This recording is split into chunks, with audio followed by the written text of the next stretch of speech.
बॉम्बे, कलकत्ता, अलग अलग शहर से आते हैं, कमाते हैं, लेके आते हैं, तो हमको भी लगा मेरे को भी जाके जाना है। संस्थाओं को हम धन्यवाद देता हूँ कि इन लोगों ने हमको सपोर्ट किया, और लोकल जो NGO है इन लोगों का भी सपोर्ट हमको बहुत मिला। अभी तक मैं 30-40 तक सेमिनार किया और 3500 बच्चे को मैं ट्रेन किया मैथ्स में।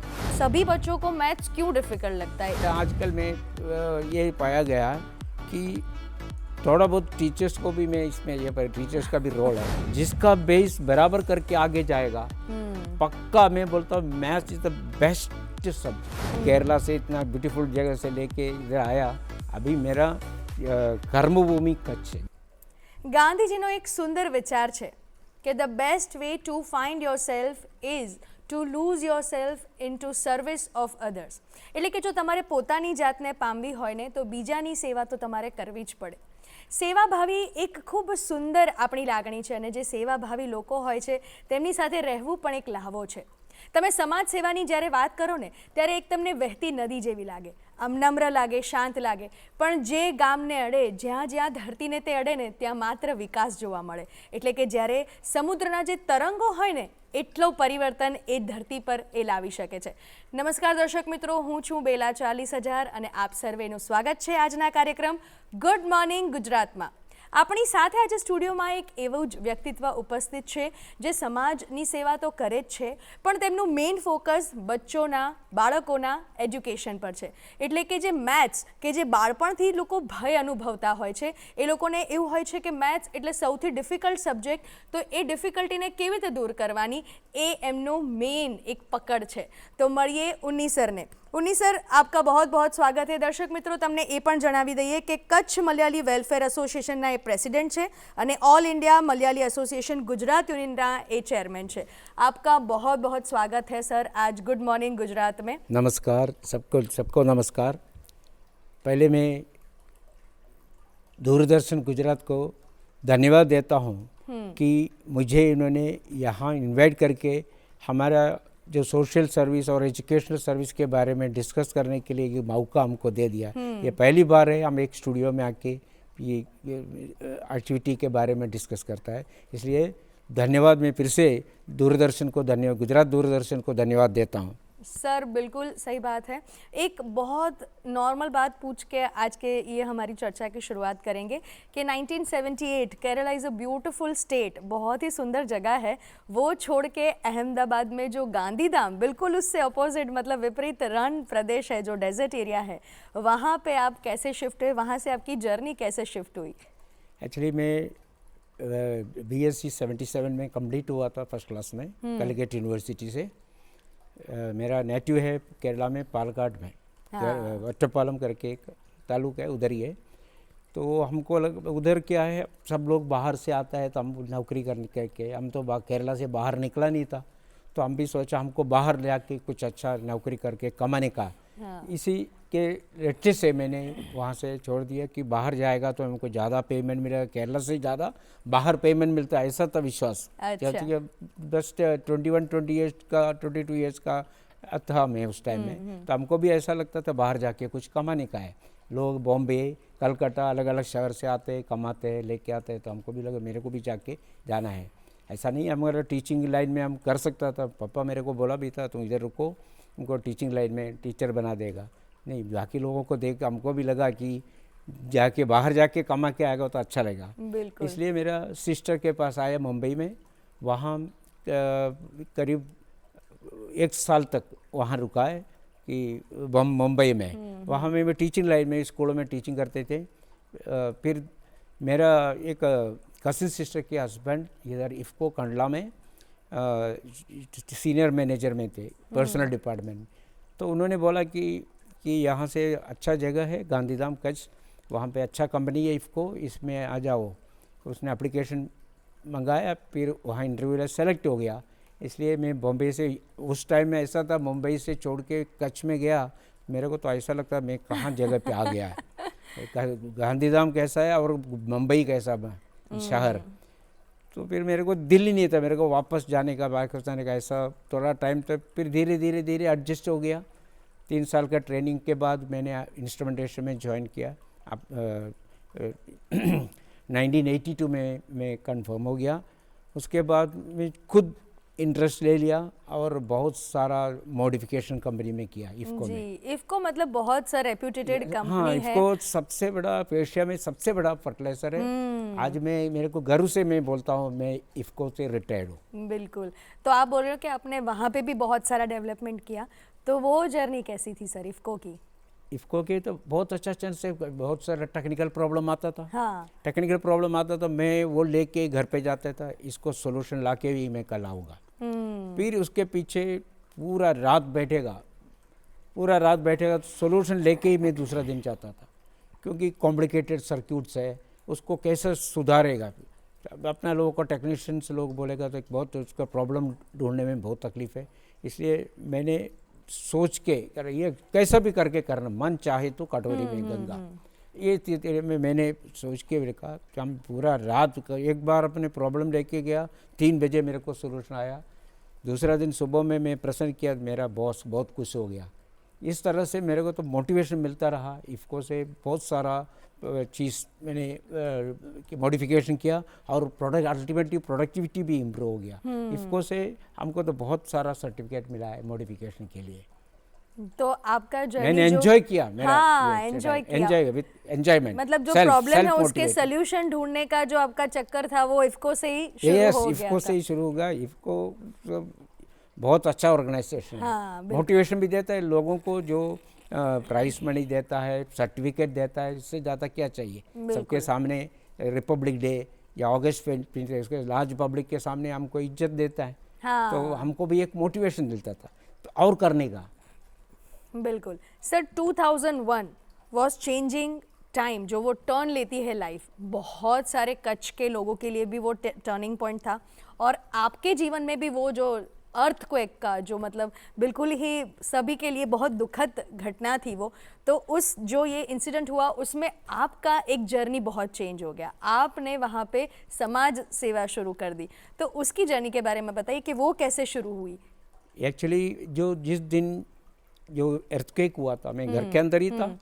मेरा वाइफ टीचर थे, मेरा वाइफ और दोनों बच्चे स्कूल में थे। मैं छुट्टी का दिन था तो मैं 11th और 12th का बच्चों को पढ़ा रहे थे सुबह में। अच्छा। उसी टाइम में ये अर्थक्वेक हम लोग सब भाग गया, तो चारों तरफ से बिल्डिंग गिर रहा है, कोई मर रहा है, कैसा। हमको तो ये देख के दया आए। फिर हमने अपना गाड़ी लेके बहुत लोगों को हेल्प किया, तो हॉस्पिटल लेके गया। ऐसा करके मुझे ऐसा लगा अभी हमको ये पब्लिक के लिए कुछ करना है। वहाँ से मेरा ये चेंज हुआ है, विचारधारा ही चेंज हो गया मेरी।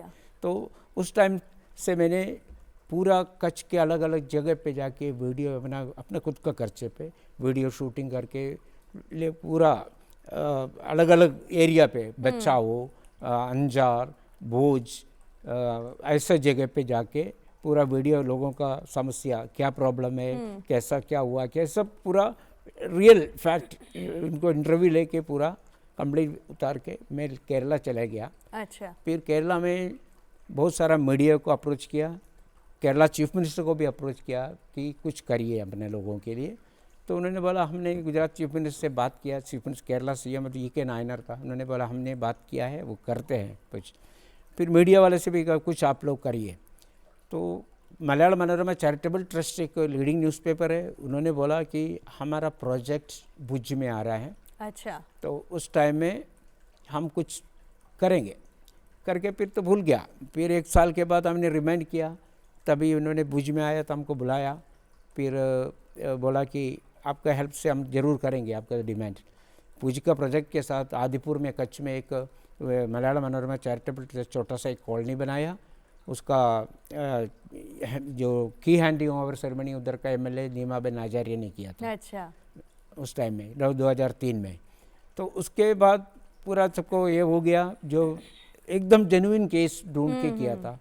इसके बाद हमको जरा हमारा जर्नी भी आगे है कि खाली इसमें लिमिटेड नहीं करना है। फिर हम सोचा कि एजुकेशन में कुछ करने का है, एजुकेशन में कॉन्सेंट्रेट करना है। तो हमने 2005, 6, 7 में बच्चों के लिए इंटर स्कूल क्यूज कॉम्पिटिशन का आयोजन किया। उधर के कच्छ के गांधीधाम के डिफरेंट स्कूलों में से शुरू कर दिया। वो सक्सेस गया, 3 साल बहुत बढ़िया गया। उसके बाद और हमको डेवलप करने का, तो 2010 से लेके हमने इंटर स्कूल कंपटीशन में थोड़ा एक्सपैंड किया, उसमें एलोक्यूशन, एस्से, फिर एस्टम्बर इत्यादि कंपटीशन, ड्राइंग बच्चों के लिए। इनिशियली हमारा स्टाफ 150 था, फिर साल बढ़ते बढ़ते बढ़ते इस साल लास्ट 2025 में 1000 क्रॉस किया बच्चों का रेस्पॉन्स। अच्छा। फिर हमारे एक टीम भी एस्टेब्लिश हो गया, एजुकेशनल टीम हमारे साथ तुमको वॉलंटरी सर्विस देता है। और ये स्वामीनारायण गुरुकुल स्कूल हमारा सेवा दे के उन्होंने बोला आपकी जगह है तो हमारा स्कूल सैटरडे संडे के लिए आप यूज़ कर सकता है ये कंपटीशन। और डीएवी आर्य समाज संचालित डीएवी स्कूल भी, ये दोनों स्कूल हमको फुल सपोर्ट दिया था। इनकी सपोर्ट के वजह से हम आगे बढ़ पाए, वो भी आपको बोले। इन दोनों संस्थाओं को हम धन्यवाद देता हूँ कि इन लोगों ने हमको सपोर्ट किया, और लोकल जो NGOs है इन लोगों का भी सपोर्ट हमको बहुत मिला। इसलिए ये कार्यक्रम अभी तक हमने 15 साल से लगातार करते आ रहे हैं। तो छोटे बच्चों को जो कंपटीशन रखने के बाद इनके जो विनर्स है उनको हमारा केरला का बड़ा त्यौहार है ओणम, वो ओणम फंक्शन में हम बच्चों को स्टेज पे उसके पेरेंट्स के साथ बुला के इनको आदर करते हैं। छोटे बच्चे, नन्हे मुन्ने बच्चे, इतना अच्छा हमको आनंद मिलता है। इसके साथ मेरा पर्सनल जो है, मेरे को मैथ्स में बहुत इंटरेस्ट है, इसलिए मैं बहुत जगह पे बहुत स्कूलों में जाके सेमिनार किया, बार बार अलग अलग स्कूलों में। अभी तक मैं 30-40 तक सेमिनार किया और 3500 बच्चे को मैं ट्रेन किया मैथ्स में, खास करके trigonometry and algebra and geometry इत्यादि सब्जेक्ट में। बच्चों को ऐसा एक डर है, मैंने ये पाया गया कि बच्चों के एक डर है, मैथ्स बोलेगा तो अरे डर जाता है, इसलिए उनका माइंड से वो विचार हटाना है, ये मेरा लक्ष्य है। और मेरे को अच्छा लगता है कि हमारे देखो पैसा दे के हम किसी को ये नहीं कर सकते, कुछ नहीं कर सकता है। तो हम जो पाया है एजुकेशन उसको इम्पार्ट करके किसी को डेवलप करेगा तो मेरे को इससे ज़्यादा खुशी क्या चाहिए। मैं यही सर पूछने वाली थी कि आपका जो पूरा फोकस है वो मैथ्स को, जो मैथ्स के जो सारे रूल्स हैं वगैरह जो है उसको बच्चों के लिए इजी बनाने के, जो वो आसानी से समझ सके। तो आपको क्या लगता है सर, सभी बच्चों को मैथ्स क्यों डिफ़िकल्ट लगता है? उसका प्रमुख कारण आपके अकॉर्डिंगली क्या हो सकता है? प्रमुख कारण ये भी हो सकता है, आजकल में ये पाया गया है कि थोड़ा बहुत टीचर्स को भी मैं इसमें ये पर टीचर्स का भी रोल है, कोई बच्चे को डेवलप करने में टीचर्स का रोल है। क्योंकि आजकल ये पाया गया है कि हमारे टाइम में तो टीचर्स तो एकदम सिंसियर, हम कभी ट्यूशन में नहीं जाते। 71, 72 इस साल की बात कर रहा हूँ, मैं खुद कहीं ट्यूशन में नहीं गया, सिंसियरली पढ़ाते थे टीचर्स। तो आजकल तो एजुकेशन एक बिजनेस हो गया है, क्योंकि अगर नहीं पढ़ाएगा, अच्छी तरह नहीं पढ़ाएगा तो मेरे घर पे ट्यूशन आएगा, ये भी होता है। फिर कोई ऐसा नहीं, सब टीचर ऐसा नहीं बोल रहा है, बिल्कुल सही बात है। तो अच्छी तरह सिंसियरली पढ़ाएंगे तो बच्चे लोग इंटरेस्ट लेगा। और नया डिवाइस, इनको प्रैक्टिकली डिवाइस लेके दिखाने का है, हमने अभी वो भी शुरू कर दिया। अच्छा। डिवाइस से बना के उनको सामने से जो चीज़ देखेगा ना उनको बहुत अच्छा लगता है। तो वो जल्दी पिकअप होता है। अभी जो लास्ट महीने अक्टूबर में हमने बच्चे यूरो ग्लोबल अकादमी बचाओ में किया था। हाँ। उन लोगों ने बहुत तारीफ़ किया, बहुत अच्छा लगा इन लोगों को। उन्होंने फ़ोटो भी लिया, ये कैसा बनाया, हमको तो भेजना है बोल के। फिर काकूबाई परीख स्कूल में लास्ट मंथ में 2 स्कूल में किया। फिर तीसरा स्कूल पे बुलावा आया, मैं बोला नेक्स्ट टाइम जो गांधी माता में करेगा। इसके अलावा मैंने छत्तीसगढ़ में रायपुर में गया, वो मेरे डॉटर इन लोग वहाँ टीचर है। अच्छा। तो उन्होंने बोले पापा यहाँ भी स्कूलों में थोड़ा करिए, आप गांधीधाम में गया तो यहाँ भी आपका यूटिलाइज़ करें। वहाँ भी मैं 8-10 स्कूलों में मैंने किया है, बहुत खुश हुआ। और कार्मल पब्लिक स्कूल वाले ने मेरे को बोला आप इधर रहे हो एजुकेशनल एडवाइजर तरीके से, हम सब फैसिलिटी आपको देगा। मैं बोला मेरा मूल कच्छ है, वहाँ छोड़ के मैं नहीं जा सकता है। देखो एक कहावत है ना, कच्छ नहीं देखा तो कुछ नहीं देखा। कच्छ हमारे लिए तो बहुत सब कुछ है। भले आप बोला हमको केरला से इतना ब्यूटीफुल जगह से लेके इधर आया, अभी मेरा कर्मभूमि कच्छ है, गांधीधाम में। मैं कभी लाइफ में नहीं भूल सकता है। लोग आते भी रोक के आते हैं, कच्छ में रोक के निकलता है, ये मेरा अनुभव है। अभी मैं पिछले 2 साल से कुछ मेडिकल कारण से अहमदाबाद शिफ्ट हो गया, फिर भी मेरा माइंड, शरीर इधर है, मेरा माइंड गांधीधाम है अभी भी। इतना अटैच है क्योंकि वहाँ NGO से सब हमको कुछ ना कुछ, मैं कभी 1 मिनट भी उधर बैठता नहीं, इतना काम होता है, सोशल सर्विस है कि मतलब अभी हम चेंबर ऑफ कॉमर्स से भी जुड़ा हुआ है, गांधीधाम अच्छा, चेंबर ऑफ, हाँ। वहाँ पे कोई भी ये जो होता है तो हमको बुलाता है, रेलवे से कोई या रिलेटेड होता है तो वो डिस्कशन में बुलाता है। तो हमको तो खुशी की बात है, हम रेलवे मिनिस्ट्री से बात करके गांधीधाम से तिरुनेलवेली तक एक ट्रेन डलवाया। अच्छा, इसी में बहुत लड़ना पड़ा, 1 साल के ऊपर लगातार दिल्ली जाना पड़ा। हमारा एमपी जो विनोद चावड़ा जी हमारा एमपी, उन्होंने बहुत सपोर्ट किया हमको।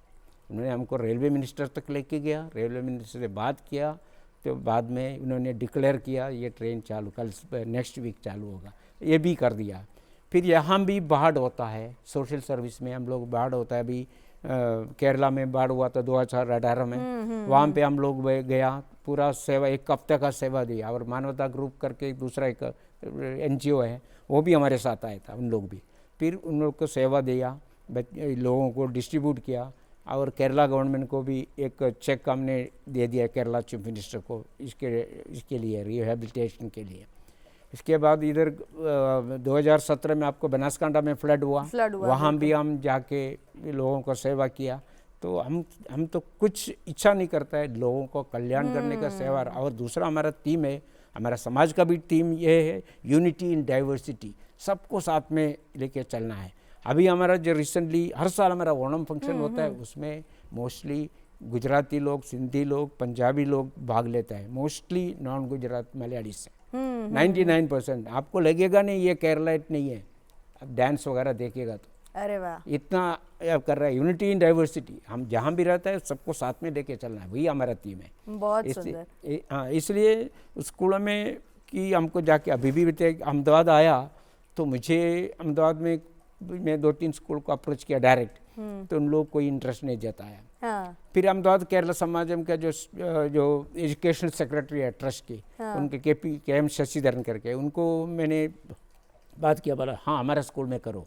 तो लास्ट ईयर उनका स्कूल में किया।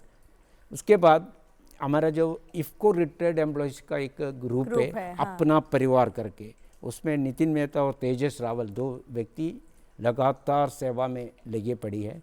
उन लोग बहुत अच्छा इंसान है, रिटायर्ड एम्प्लॉयज़ को क्या कल्याण कर सकता है वो देखता। तो मेहता साहब मेरे को बोलता ये गांधीधाम जैसा नहीं है, शहर थोड़ा बड़ा शहर है, इसमें इस टाइप का जल्दी नहीं हो। फिर भी मैं मेरी तरफ से भी कोशिश करता हूँ, आपने अच्छा काम करता है। उन्होंने KD हॉस्पिटल में मेरा और मेरा वाइफ को भी आदर किया, इन्होंने इतना कच्छ में इतना काम किया है कि इधर आया। फिर उन्होंने क्या किया कि गुजरात समाचार वाले से बात किया कि इन्होंने इतना सेवा करता है तो आप उनको के बारे में कुछ लिखो। तो उसने फ़ोन किया मुझे, पूरा डिटेल फ़ोन पे लिया, फिर फ़ोटो वगैरह मंगाया कि उनको भेज दिया मैंने। बहुत अच्छा सर। तो लास्ट वीक में वो आया, आपने देखा होगा। हाँ, फिर अभी दूसरा चांस आप दे रहे हैं हमको। हाँ। और एक और बात बोलने का, मेरा जो एजुकेशनल एक्टिविटी में रात भर बैठ के मेरे साथ मेरा वाइफ भी कंट्रीब्यूट करता है, वो भी टीचर थे स्कूल में, बहुत लोगों को टीचर्स को जानते हैं। हमारा तो एक एजुकेशनल टीम कच्छ में है, पूरा टीम। ये सब कंपटीशन देखिए, टीचर्स बोला हमारे लिए भी एक प्रोग्राम को, तो टीचर्स के लिए भी हमने प्रोग्राम रखा है। तो एजुकेशन हमारा मेन फोकस है हमारे समाज का। सिर्फ ना कि सिर्फ स्टूडेंट्स बल्कि टीचर्स, पेरेंट्स, अभी पेरेंट्स का किया नहीं है। इस साल हमको पेरेंट्स का सजेशन आया, हमारे लिए भी रखो पेरेंट्स के लिए। बिल्कुल, क्योंकि वो जरूरी है ना, बच्चों के इर्द गिर्द जो रहते हैं वो ही उनको सिखाते हैं, तो बहुत अच्छी बात है। सर आपसे और बहुत सारी बातें करनी है, पर दर्शक મિત્રો વાતો વધુ કરીએ તે પહેલા આ કાર્યક્રમમાં સમય છે એક નાનકડા વિરામનો।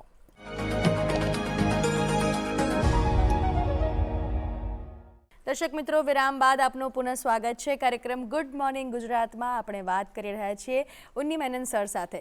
सर फिर से आपसे मैथ्स रिलेटेड एक बात करेंगे कि जो आप डिवाइस की बात कर रहे थे, तो आपने भी कोई डिवाइस डेवलप किया हुआ है, तो उस डिवाइस के बारे में थोड़ा बताइए। अभी मान लीजिए ट्रिग्नोमेट्री में एक चैप्टर है, बेसिक 10th क्लास 9th और 10th क्लास में से शुरू होता है कि स्टैंडर्ड एंगल करके। हाँ, 0, 45, 30, 45, 60, 90, उसका sine 0, sine 30, sine 45, sine 60, sine 90, ये खाली रटता है लोग। और 6 ट्रिग्नोमेट्रिक फंक्शंस है, ये 6 ट्रिग्नोमेट्रिक फंक्शन का अलग अलग वैल्यूज होते हैं, तो उन लोग रट के बाय हार्ट पढ़ता है। तो इसके लिए मैंने एक डिवाइस बनाया। ये कैसा ये मिलता है, अभी साइन 0 मतलब 0 क्यों है, साइन 30 1/2 क्यों है, इस तरह से वैल्यू कैसा मिला, इसके लिए मैंने एक डिवाइस बना के बच्चों लोगों के सामने प्रेजेंट किया, तो वो बहुत खुश हो गया, सब समझ में आ गया बच्चों को, इजी वे फ्रेंडली, किसी को कुछ भी डाउट है, ये तो एग्जाम में नहीं है, कुछ भी नहीं है, आप जो भी फ्रैंकली मेरे को पूछे, मैं आपका टीचर भी नहीं हूँ, आपको स्कूल का टीचर नहीं है, इसलिए तो फ्रैंकली हम पूछ सकते हैं। हम एक एक माइन्यूट पॉइंट इनको एक्सप्लेन करके, मुझे भी बहुत आनंद मिला। बच्चों को तो आजकल के बच्चों को बेस नहीं है, एक बार आप मेरे साथ चलेगा कोई सेमिनार में, मैं आपको सुना सकता हूँ, आपको प्रैक्टिकली अनुभव होगा। तो ये दूर बच्चों को डर हुआ है, वो डर मेरे को तो उनको दिल में से निकालना है। मुझे ये सर मेरा एक मकसद बात है। समझ आ रही है कि जो मैथ्स जो सब्जेक्ट है वो प्रैक्टिकल बेस्ड सब्जेक्ट है, जिसको समझाते हुए थ्योरी बेस्ड समझाते हैं, तो वो जो प्रैक्टिकल एस्पेक्ट होता है वो कम हम यूज टू होते हैं समझने के लिए, वो थियोरी इतनी बर्डन हो जाता है कि फिर मैथ्स से वो जो प्यार होता है वो खत्म होने लगता है। तो एक दूसरी सर बात है कि जो पाइथागोरस का बिल्कुल सिंपल रूल है ab² + bc², तो वो हम सिर्फ बस इतना जानते हैं कि ये है। तो अगर किसी बच्चे को डीप नॉलेज चाहिए पाइथागोरस के बारे में, तो आप उनसे क्या कहेंगे? तो मैंने ये सही बात है, किसी बच्चे को पूछेगा तो ऐसा बोलेगा ये भी व्हाट इज पाइथागोरस थ्योरम, पूछेगा ab² + bc² = ac², ab² क्या है मालूम नहीं है, तो इसका डेफिनेशन ऐसा नहीं है, इसका डेफिनेशन ऐसा हो नहीं, in any right angle triangle the square on the hypotenuse is the biggest side of the right, the square on the hypotenuse is equal to sum of the squares on the other two sides containing right angle। इसका मतलब hypotenuse सबसे भी एक right angle triangle लेगा, उसमें if you construct A square on the hypotenuse और दूसरी दोनों साइड में स्क्वायर कंस्ट्रक्ट करेगा, तो हाइपोटेन्यूज का स्क्वायर का बराबर दूसरे दोनों साइड में जो कंस्ट्रक्ट किया स्क्वायर ऐड करेगा, उसका समान है, ये है। तो ये समझता नहीं बच्चे लोग, तो मैं ये बच्चों को माइंड में एकदम घुसाड़ दिया, तो अभी एकदम फ्रीली बोलता है बच्चे लोग कि पाइथागोरस है, तो बेसिक है।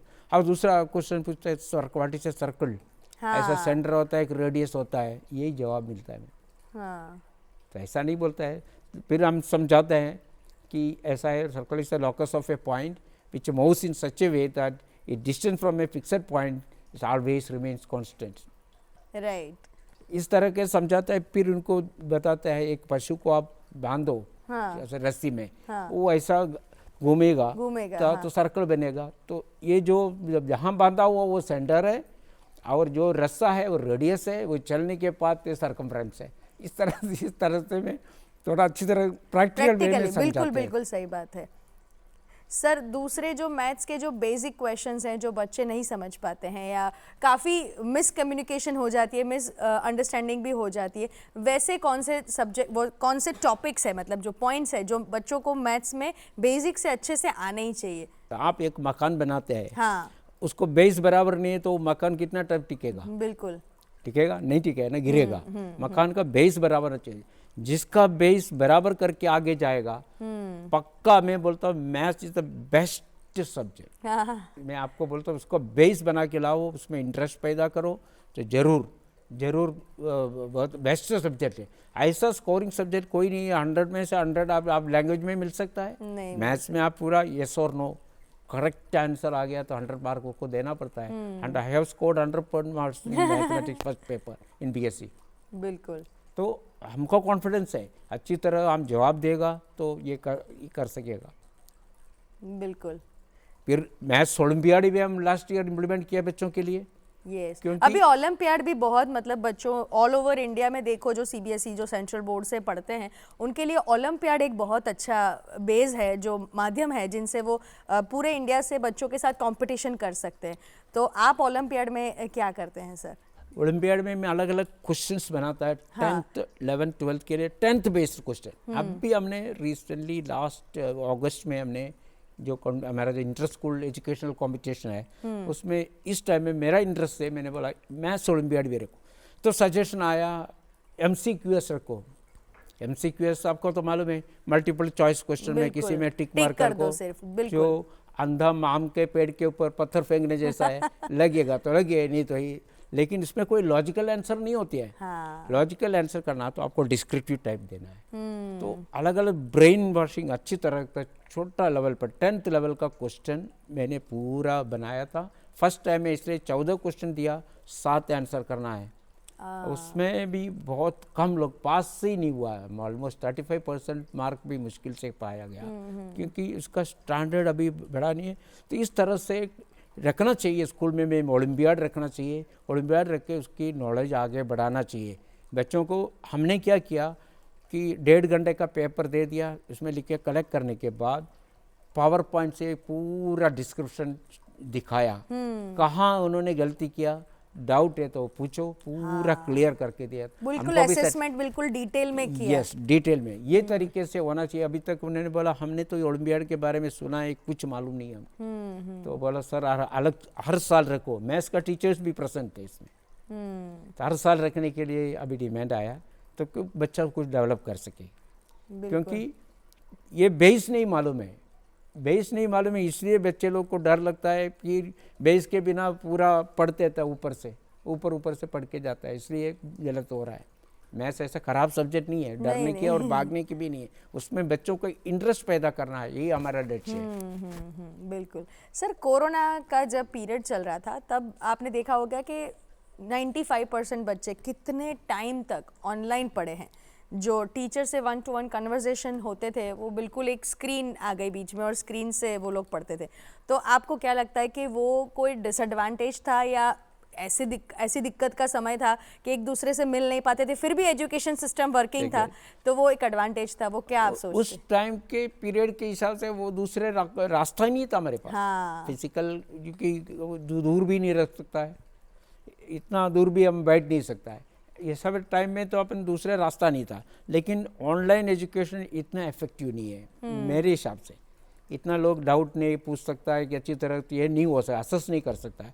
लेकिन मुझे एक स्टूडेंट ने बताया, बीटेक वाला एक स्टूडेंट ने बोला कि कोरोना के पीरियड से मेरा मैथ्स पेपर निकल गया, मेरा मैथ्स में पास हो गया। मतलब एग्जाम लिख के बिना ऑनलाइन में ऐसा मार करके मैं निकल गया, बीए हो गया। मेरा मैथ्स बहुत डर था, मैं निकल गया। मेरा जो आदिपुर का एक स्टूडेंट ने हमको बताया कि ऐसा निकल गया मेरा मैथ्स पेपर।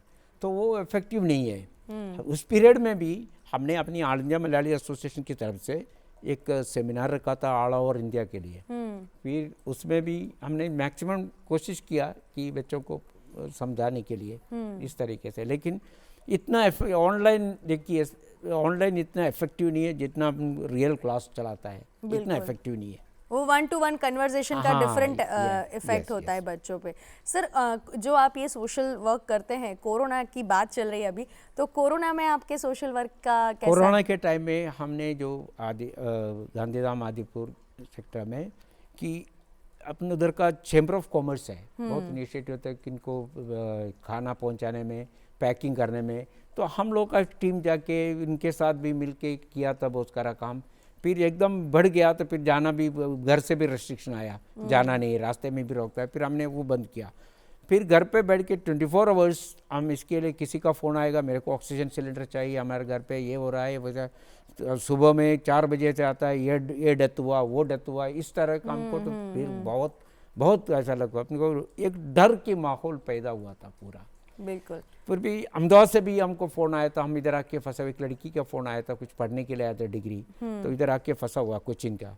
तो मुझे मेरा नंबर मिला, मुझे कुछ हेल्प किया, मेरे पास पैसा भी नहीं है, कुछ भी नहीं है। फिर मैं दूसरा हमारा पहचान वाला केरलाइट को इधर कांटेक्ट किया, तो उनका थोड़ा मदद किया। फिर हमने केरला में जो मिनिस्ट्री में बात किया कि हमें अरेंजमेंट कर दिए, कुछ इधर केरलाइट भी फंसा हुआ है, सेंट्रल मिनिस्ट्री में भी लेटर मेल भेज के ट्रेन का कुछ तो ट्रेन व्यवस्था चालू कर दीजिए करके रिक्वेस्ट किया। फिर अल्टीमेटली एक राजकोट से एक ट्रेन शुरू किया, तो उनको ये मैसेज दिया और उनको टिकट का पैसा भी हमारी तरफ से हमने भेज दिया ऑनलाइन में। ऐसा अभी उनका फ़ोन भी आता रहता है, हम आपकी वजह से हम ये हो गया है। फिर कोरोना में दूसरा क्या है, वहाँ पे जो NGOs, बाकी सब NGOs मिलके कि एक फ्री ट्रीटमेंट कोरोना का एक हॉस्पिटल का ये किया था, कंस्ट्रक्शन किया था। उस टाइम में हम लोग भी हमारी तरफ से कि डोनेशन दिया वहाँ जाके कि वो सफल हो जाए। ऐसे एन का यूनिटी तो है गांधीधाम में, ऐसा अच्छा सब मिलता है एक किसी के आपस में, ऐसा है। बिल्कुल सर, आप इतने सालों से ये इतना सारा काम कर रहे हैं, आपको कई सारे अवार्ड्स भी मिले हैं आपने बताया, तो उसके बारे में अगर आप कुछ बताना चाहें। फर्स्ट अवार्ड हमको स्वामीनारायण गुरुकुल स्कूल से मिला, मेरा सेल्फलेस सर्विस से, क्योंकि हम इधर से हम तो शिफ्ट होने की तैयारी में था। हमारे पास बहुत कलेक्शन ऑफ बुक्स है, several books, more than 400 books. अच्छा। हाँ, वर्ल्ड एनसाइक्लोपीडिया था।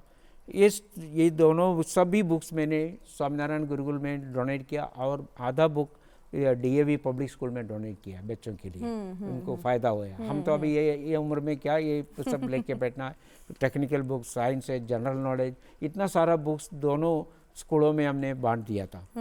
फिर उधर का स्वामी जी ने, हेड है स्वामीनारायण गुरुकुल का, उनको स्कूल में हम लगातार काम करते रहता है, तो उनको ऐसा लगा मेरे को कुछ अवार्ड देना है, तो उन्होंने सेल्फलेस सर्विस के लिए उनके एक मीटिंग बुलाया। वो मीटिंग में हमको अवार्ड दिया। फर्स्ट अवार्ड मेरे को वहाँ से शुरू हुआ। उसके बाद 30,000 मोर देन 30,000 मेंबर का मानवता ग्रुप करके एक है, उसमें गोविंद भाई धनीचा करके प्रेसिडेंट है, बहुत सारा सेवा करते हैं। उनकी तरफ से श्रेष्ठ मानव अवार्ड 2024 में मिला, श्रेष्ठ मानव अवार्ड कच्छ के। इसके बाद यही जनवरी में कि Guru Nanak school for excellence और रोटरी क्लब आदिपुर, ये दोनों मिलके हमको एजुकेशनल अवार्ड दिया है पब्लिक के सामने। ये 3 अवार्ड मिला। इसके अलावा तमिल एसोसिएशन, तेलुगु एसोसिएशन, इन लोगों ने हमारा सेवा देख के हमको अवार्ड दिया है। जी बिल्कुल सर, जब अवार्ड मिलता है ना तो हमें और काम करने की और आगे बढ़ने की जो वो फ्यूल डालते रहते हैं हमारे। देखिए, आप किसी को, मेरे को भी अभी 1 लाख रुपये देगा और एक पब्लिक के सामने एक अवार्ड देगा, तो I will prefer award. Definitely. तो वही किसी को मोटिवेशन से काम हो सकता है। पैसा आज आएगा, खर्चा होगा, खत्म हो चला जाएगा। मोटिवेशन हमारे दिल के खुशी मिलता है, दिल अच्छा होता है तो शरीर भी अच्छा रहता है। इसलिए मोटिवेशन देना चाहिए, स्टूडेंट बेस पे दे के मोटिवेशन होना चाहिए। बिल्कुल सही बात है। तो सर, अभी इतने सालों से आप जो कंटिन्यूस वर्क कर रहे हैं, और अभी भी मैं देख रही हूँ कि आपकी एनर्जी तो बिल्कुल हाई ऑन पॉइंट है, तो अभी फ्यूचर का आपका क्या प्लान है सर? फ्यूचर का, जब तक मैं जिंदा हूँ तब तक अंतिम सांस तक की एजुकेशन में कंसंट्रेट करना है, कि बच्चों को डेवलपमेंट करना है, कि अगर मेरे को किसी को शायद, मैं इधर अहमदाबाद चांदरोड़िया में रहता है, किसी को ज़रूर पड़ेगा कोई स्कूल में जाके, किसी को तकलीफ़ है कि सेमिनार करना है कोई डिफ़िकल्ट चैप्टर में, I am ready to render my service, honorary service. बिल्कुल। मुझे कुछ पैसा नहीं चाहिए, मैं इसी के लिए, मुझे मेरा मन को शांति मिलता है, अच्छा मिलता है, जो मैं पाया है। पैसा देने से कम होता है, नॉलेज बांटने से बढ़ता है। इसलिए ये उम्र में भी मेरे को नॉलेज बढ़ाने के लिए, मैं अभी क्या करता है, ओलंपियाड का क्वेश्चन, अलग अलग क्वेश्चन सॉल्व करता है घर पे बैठ के, इसमें मैं आनंद लेता हूँ। इसलिए मैं बच्चों को भी ये देना चाहता हूँ। यहाँ आने के बाद ये मैं आपको बोला ना, यहाँ पे मेरे को, मुझे खुद मोटिवेटेड नहीं है, मैं कच्छ में तो लोगों को मोटिवेट करता है बच्चों को, यहाँ मैं मोटिवेशन हमको भी मोटिवेशन के लिए ये हमको प्लेटफॉर्म नहीं मिल रहा है, भाई एक प्रॉब्लम। बिल्कुल सर, बिल्कुल आपसे बात करके, और आपके जो एक्सपीरियंसेस है, आपकी जो योजनाएं हैं, और आपने जो भी बच्चों के लिए या लोगों के लिए काम किया है, बहुत इंस्पायर हुए हैं हम सभी। तो आप यहाँ पर दूरदर्शन स्टूडियो में आए और हमारे साथ, हमारे दर्शकों के साथ, व्यूअर्स के साथ इतनी अच्छी बातें की, आपके लिए, इसके लिए आपका बहुत बहुत धन्यवाद।